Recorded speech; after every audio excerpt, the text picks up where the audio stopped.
le monde, j'espère que vous allez bien. Je me présente, je m'appelle Aménan et bienvenue sur l'éveil ivoirien. Alors l'éveil ivoirien c'est quoi? De base, nous sommes un média traitant des sujets d'actualité concernant les Noirs en général. Mais comme j'ai immigré au Canada et qu'il y a énormément de gens qui me posent des questions sur le Canada, j'ai décidé donc de traiter un peu plus donc ce sujet. Le Canada n'est pas un Eldorado. Et en fait, c'est peut-être bête à dire, mais il n'y a aucun pays donc, qui est un Eldorado. Et ça, c'est vraiment une réalité. Et donc, en fait, le sujet de la vidéo, justement, ça traite de ça. Donc, il y a certains points qui doivent te pousser à comprendre que le Canada n'est pas fait pour toi. Et donc, soit tu restes dans ton pays d'origine, ou soit, mon ami, tu immigres ailleurs. Le premier point concerne la santé. Donc, en fait, si tu as une maladie chronique, ne viens surtout pas au Canada. Si tu as une maladie chronique, ne viens pas au Canada. C'est vraiment primordial. En fait, c'est une question de vie ou de mort, littéralement. Au Canada, quand tu veux avoir un médecin traitant, donc ici ça s'appelle un médecin de famille, il faut savoir que tu dois t'inscrire sur une liste d'attente. Donc ça, pour l'instant, ça va. Mais par contre, cette liste d'attente, elle peut durer 2 ans et demi à 3 ans et demi, ça dépend des provinces. Au Nouveau-Brunswick, c'est le délai. Dans d'autres provinces, ça peut être beaucoup plus long.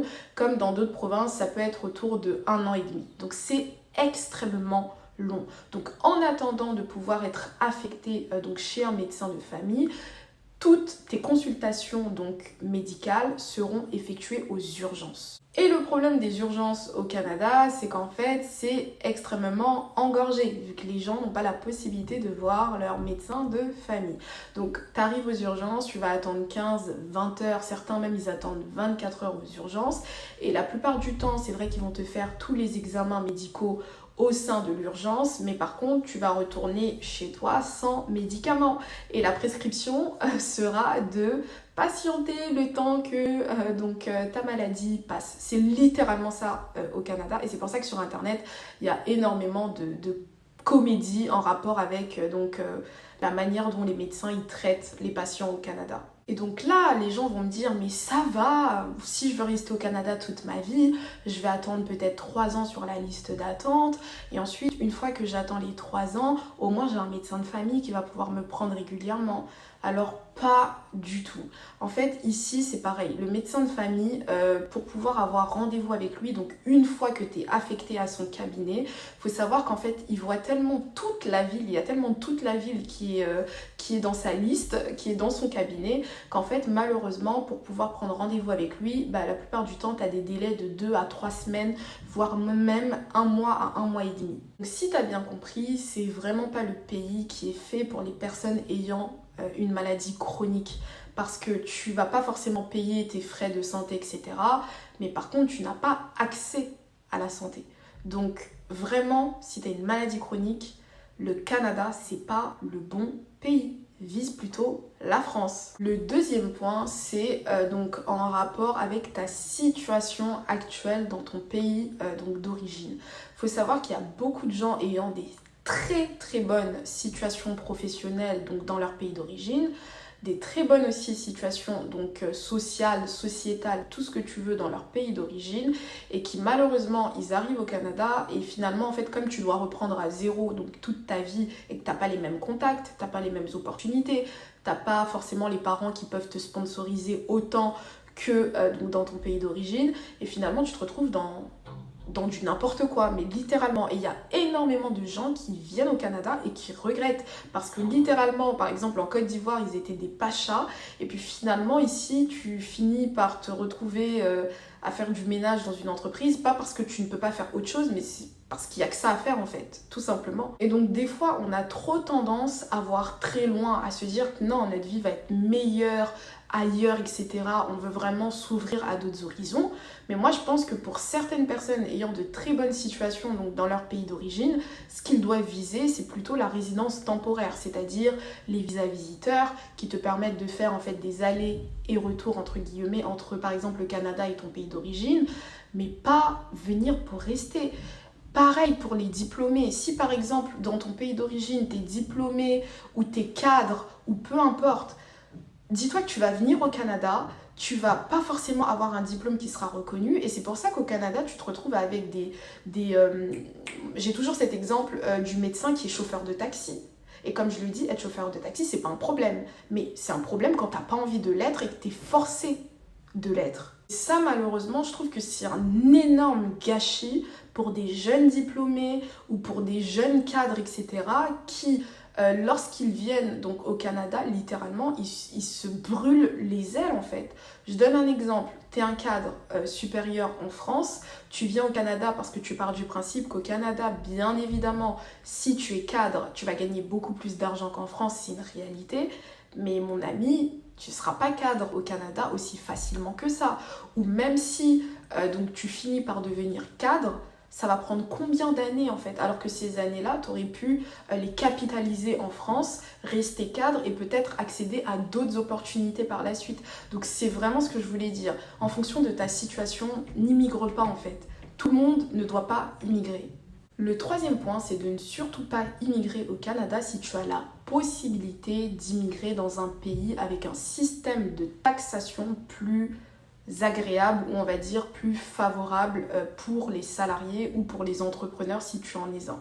Petit disclaimer, moi je viens de France et en fait il faut savoir qu'en France on est beaucoup taxé, mais vraiment beaucoup taxé.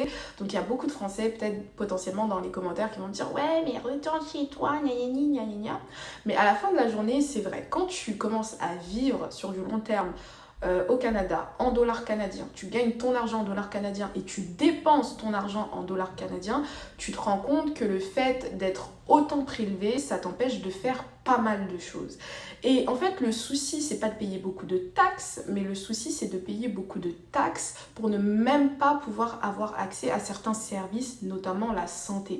Donc en fait, c'est très paradoxal de taxer autant les personnes pour au final ne même pas leur donner la possibilité d'accéder à ces services en fait. Et c'est vrai que sur du long terme, tu commences un petit peu à regarder ton voisin américain, et c'est ce que beaucoup de gens font, et tu commences à un peu comparer et tu te rends compte que finalement, donc immigrer, donc quitter le Canada pour aller aux États-Unis n'est pas une si mauvaise idée que ça, parce que pour le même travail, avec le même nombre d'heures, avec tout pareil, le même salaire, etc., un Américain aura facilement... Bon, vu qu'il va quand même payer son assurance santé, il aura facilement 10 voire 20% de plus donc par mois donc sur sa paye. Donc sur une année, c'est énormément d'argent que tu perds entre guillemets. En fait, c'est un gouffre, tout simplement, c'est un gouffre. La taxation au Canada, c'est un gouffre. Et c'est pas moi qui le dis, ce sont les Canadiens qui le disent. Et le dernier point, c'est de ne surtout pas immigrer au Canada si tu n'es pas patient, parce que le Canada, c'est un pays qui va t'apprendre littéralement la patience. C'est-à-dire qu'ici, tout est possible, tu peux réussir comme tu veux, tu peux avoir la voiture que tu veux, tu peux avoir l'appartement de tes rêves, devenir propriétaire, évoluer professionnellement, etc. Mais en fait, il faut être patient, il faut vraiment en fait montrer tes preuves, il faut montrer ta détermination. Par exemple, si tu fais quand même le choix de venir au Canada et en sachant pertinemment que tes diplômes ne sont pas reconnus, tu vas commencer au bas de l'échelle, faire des boulots qui sont un petit peu plus précaires, monter petit à petit, etc. Donc si tu es une personne voulant de l'argent vite, rapidement construire dans ton pays d'origine ou quoi, enfin le Canada c'est pas forcément fait pour toi. Tu vas un peu plus galérer avant d'atteindre tous ces objectifs là. Et comme on dit ici, le Canada c'est pas le pays où tu vas faire bank. Donc en gros faire bank ça veut tout simplement dire c'est pas forcément le pays qui va t'apporter les millions de dollars. Voilà, c'est pas les États-Unis d'Amérique. Mais par contre, si tu laisses donc du temps à ce pays de te donner donc tout ce qu'il est capable donc de t'offrir, je pense qu'à la fin de la journée, donc à la fin de ton aventure au Canada, ou en tout cas jusqu'à l'obtention de ta nationalité, tu auras énormément d'opportunités. Après, bien évidemment, il faut être malin, il faut faire ce que tout le monde ne fait pas, faut être intéressé, il faut s'intéresser aux gens, il faut s'intéresser à ce qui se passe. Intéresse-toi à tes voisins, sois curieux, fais des choses que pendant tes week-ends, fais des choses que de base t'as pas forcément envie de faire. Mais laisse le Canada t'apporter ce que le Canada a envie de t'apporter, c'est tout ce que j'ai à dire. Ce sera tout pour cette vidéo. S'il vous plaît, laissez vos avis en commentaire. J'aime beaucoup avoir les avis des personnes notamment qui ont plus d'expérience que moi donc dans le pays. C'est super intéressant parce que j'apprends aussi, bien évidemment. Donc si vous avez aimé cette vidéo, je vous invite à l'aimer, la liker, la partager, la commenter. Et voilà, ce sera tout pour moi pour aujourd'hui. Et donc j'espère que vous avez passé une bonne journée, fin de soirée, peu importe. Et je vous retrouve pour une prochaine vidéo plus tard. Bye bye!